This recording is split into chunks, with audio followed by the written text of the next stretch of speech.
시가 지난 시각입니다. 생방송 건강콜센터 여러분들의 전화 상담 이어갑니다. 여보세요?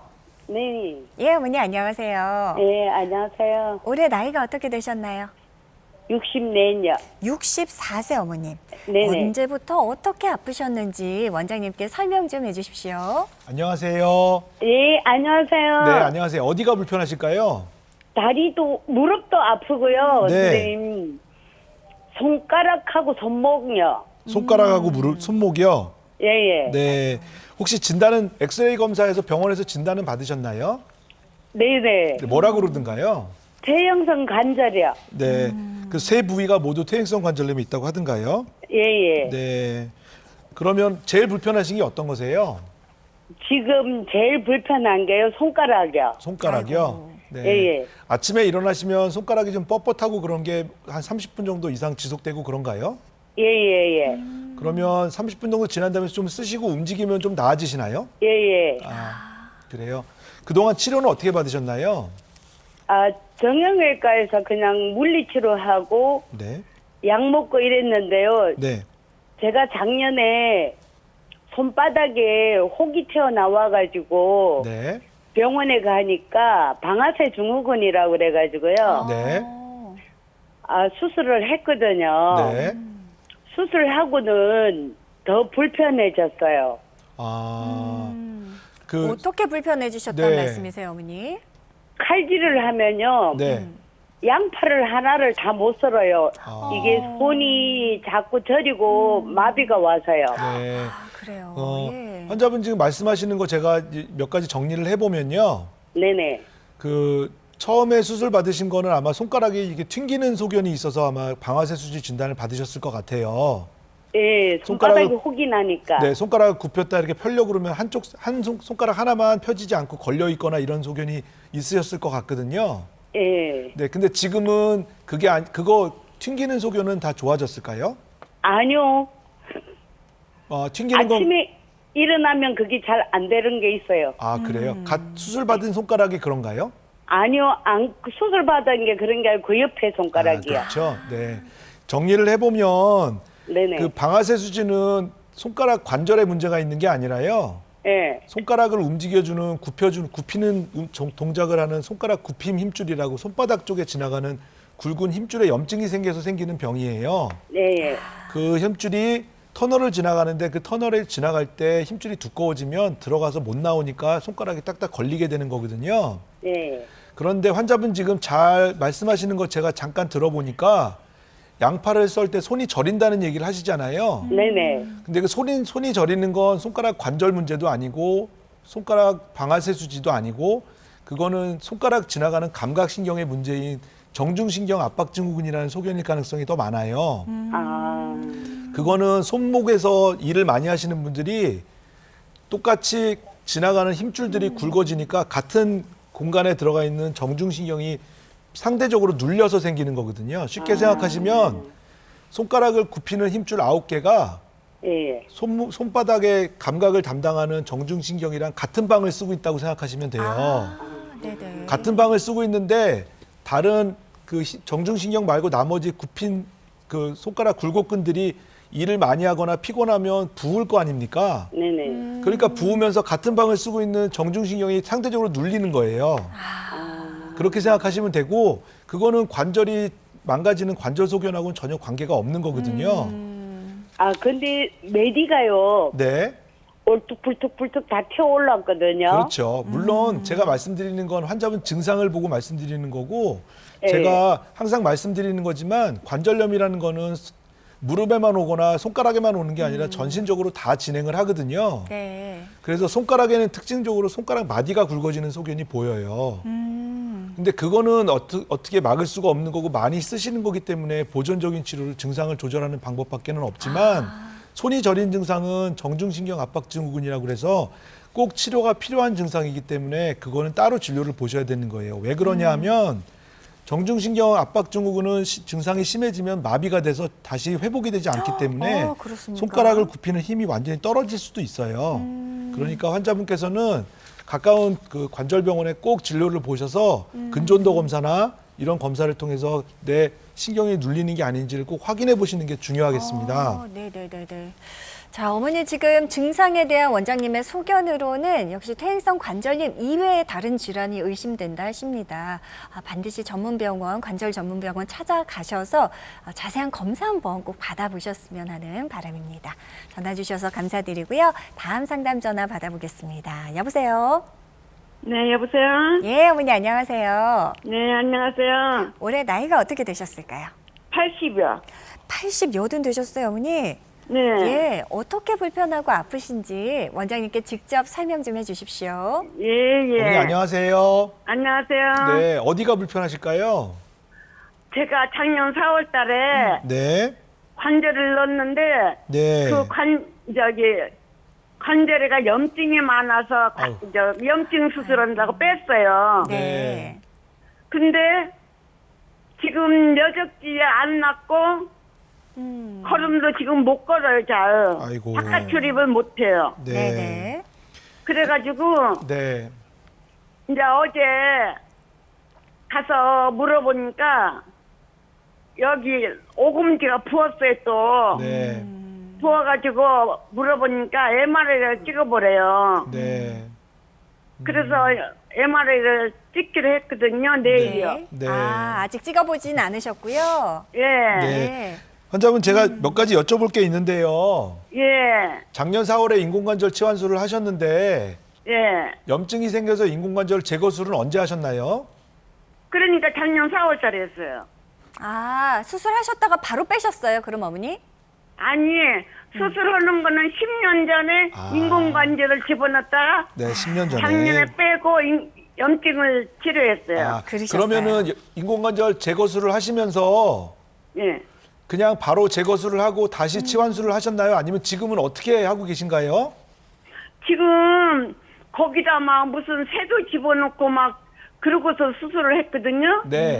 근데 이제 그게 너무 아파서 빼고 기부수도 했다. 지금은 또 병원에서 이거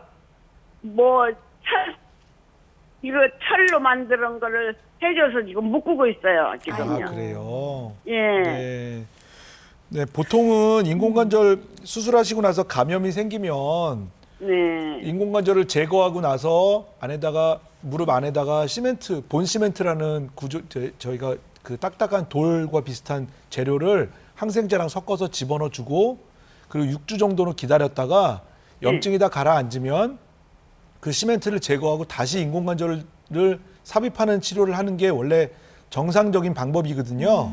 예. 근데 환자분은 지금 얘기를 들어보면은 인공관절 재치환술은 안 하신 것 같아요. 그죠?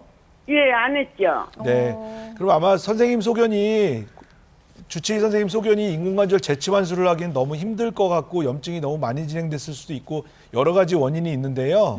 네. 그런 경우에는 제가 말씀드리고 싶은 거는 제 개인적인 소견이지만 예. 인공관절을 무리해서 하는 것보다는 관절 유압술을 하는 게 방법일 수도 있어요. 예. 관절 유압술이라는 거는 허벅지뼈하고 종아리뼈를 다시 딱 붙여서 아예 관절 움직임을 제한시켜 버리는 치료 방법인데 물론 정상적으로 무릎을 움직일 수는 없지만 염증을 치료하는 데는 훨씬 더 좋은 치료 방법이거든요. 예. 그래서 그런 치료 방법들 포함해서 여러 가지 방법이 있으니까 한번 고민을 해보시고 다른 두 번째 소견을 좀 들어보시는 게 좋을 것 같아요. 네. 그래서 제가 아까도 말씀드렸지만 선생님마다 소견이 다르실 수 있고 경험치가 다르실 수 있기 때문에 검사하신 자료나 이런 것들을 잘 챙겨서 다른 선생님 진료를 한번 보시면 더 도움이 되지 않을까 하는 생각입니다. 네.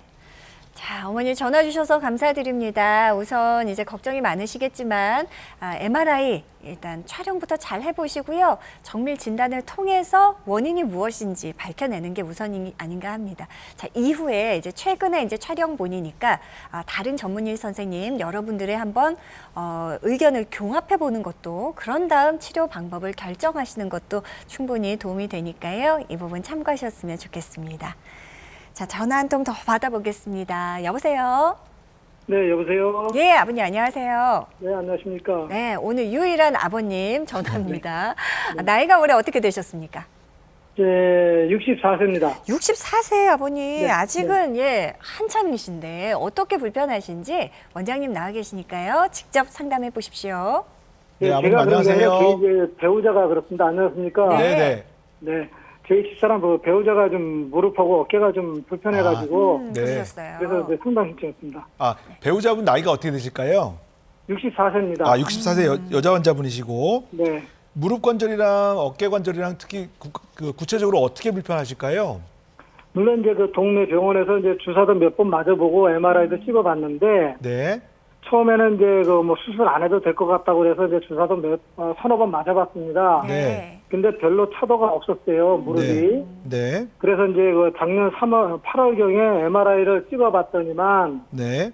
그 양쪽 그 반월상이 조금 파열되면서 네. 그다음에 그 우측은 바깥쪽, 좌측은 안쪽에 물혹이 좀 있다고 그렇게 이야기하더라고요. 네.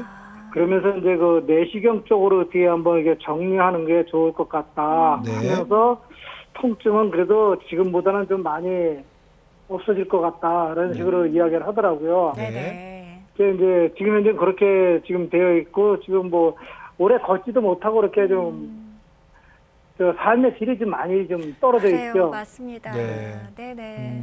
그게 지금 현재 그런 상태가 됐습니다. 네. 그 MRI 검사에서 이제 물혹이 있는 거하고 반월상력골 손상이 있다 얘기하셨는데 사실은 물혹이 생기는 거는 그렇게 중요한 소견은 아니에요. 네. 무릎 아까도 제가 말씀드렸지만 무릎이 전체적으로 주머니이기 때문에 주머니에서 압력이 올라가면 어디든지 물이 새면서 물혹을 만들 수가 있는데 그 물혹이 증상을 유발하거나 아주 큰 문제를 유발하는 경우는 극히 드물기 때문에 그렇게 큰 걱정은 안 하셔도 되는데 중요한 건 반월상력골 손상이 있는데도 보존적인 치료로 증상이 호전이 없다 그러시면 내시경 치료를 고민하시는 게 맞는 거고요. 네. 다만 제가 조언을 드리고 싶은 거는 내시경 치료만 가지고도 증상이 좋아지지 않을 수 있는 환자분들이 몇 분 계신데 그게 바로 다리의 정렬 상태라는 겁니다. 그래서 옷자다리가 심하신 분들은 내시경 치료로 내측 반월상력골 손상을 치료를 하시면 증상이 갑자기 더 나빠지실 수도 있어요.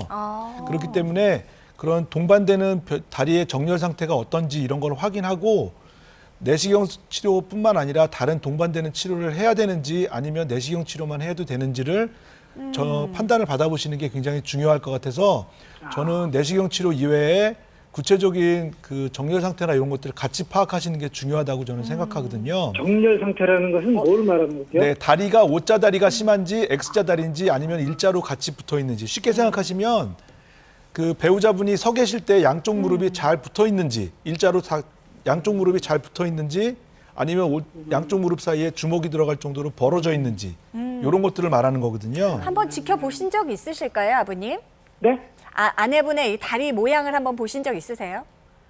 근데, 뭐, 이렇게, 뭐, 많이 벌어지지 않고, 한 3cm? 2, 3cm 정도 떨어져 있어요, 무릎이. 네. 그러니까 우리가 흔히가 O자다리라고 하는 건 이렇게 많이 벌어지시는 그렇죠, 예, 거거든요. 예. 그 그렇진 정도는 않아요. 아니신 거죠? 예. 정상적인 여성 환자분들은 대부분 그러니까 증상이 없으신 분들은 양쪽 무릎이 붓는 게 정상이기 때문에 양쪽 무릎이 지금 3cm 정도 벌어져 있다 그러는 것도 약간의 중간 단계의 관절염 진행 단계라고 볼 수도 있어요. 네네. 그래서 그거는 엑스레이로 꼭 판단을 해보시는 게 좋을 것 같으니까 만약에 여태까지 검사해 보신 적이 없다 그러면 그것도 같이 검사하시면서 다시 상담을 받아보시는 게 좋을 것 같습니다. 네. 그리고서 이제 어깨에 대해서 좀 잠깐만 좀 말씀드리겠습니다. 네네. 어깨도 MRI를 작년 3월 달에 촬영을 했는데, 네. 처음에는 그 뭐 회전근개 충돌 증후군이라고 이제 이렇게 진단을 내리더라고요. 네. 그러면서 이제 뭐 프로올로, 뭐 스테로이드 주사, 염증 주사 이렇게 쭉 맞아봤는데 네. 별로 효과를 못 느꼈죠. 못 봤습니다. 네. 그래 이제 나중에 보니까는 이제 어깨뼈가 성장하면서 그게 충돌한다 뭐 그런 식으로 이야기를 하더라고요. 네. 예. 그래서 이제 이게 승모근하고 그 주변이 이제 어깨가 이렇게 아프다. 네. 그래서 이제 이야기를 하는데 그건 어떻게 해야 되는지 궁금합니다. 네, 어깨 관절은 무릎이랑 좀 차이가 있어서 붓는 게 문제가 아니라 굳어버리는 게 문제거든요. 그래서 어깨가 굳으면 사실은 머리 감거나 식사하시는데도 굉장히 불편하고 영향을 많이 주게 되는데 지금 말씀하시는 것처럼 그 견봉이라고 하는 지붕뼈에 뼈가 자라는 거나 충돌 증후군 이런 것들이 다 같은 종류예요. 그래서 뼈가 자라면서 밑에 있는 극상근이 눌리게 돼서 충돌 증후군이라고 얘기하고 그걸 치료를 안 했을 때 계속 반복되면 힘줄이 끊어지는 걸 회전근개 파열이라고 얘기해서 같은 진행선상에 있다고 보시면 되기 때문에 어깨는 저는 개인적으로 제 생각은 전문의 소견으로는 적극적으로 치료하시는 거를 권해드리고 보존적인 치료를 해보신 적이 없다 그러면 당연히 주사 치료나 재활 치료를 고민해야 되지만 해도 증상이 호전이 없다 네네, 그러면 그러셨다니까. 그거는 수술적인 예. 치료를 고민하시는 게 좋을 것 같습니다. 예. 참 삶의 질과도 직결이 됩니다. 아버님 보다 적극적인 치료를 고민해 봐라 하는 원장님 소견이셨습니다. 이 부분 잘 참고하셨으면 좋겠습니다. 전화 주셔서 고맙습니다. 자, 오늘 지금까지 정형외과 전문의 김상훈 원장님과 함께 다양한 관절 건강에 대해서 알아봤습니다. 원장님 오늘 도움 말씀 정말 고맙습니다. 자, 건강의 첫걸음 우선 내 건강 상태를 잘 파악하는 것에서부터 시작합니다. 통증이 있어도 미루고 또 방치하셨다면 이번 기회에 용기 내서 병원 한번 새해 맞았으니까요. 가보시는 거 추천드리겠습니다. 생방송 건강콜센터 저희는 다음 주 화요일과 목요일 역시 오후 4시 30분 찾아오겠습니다.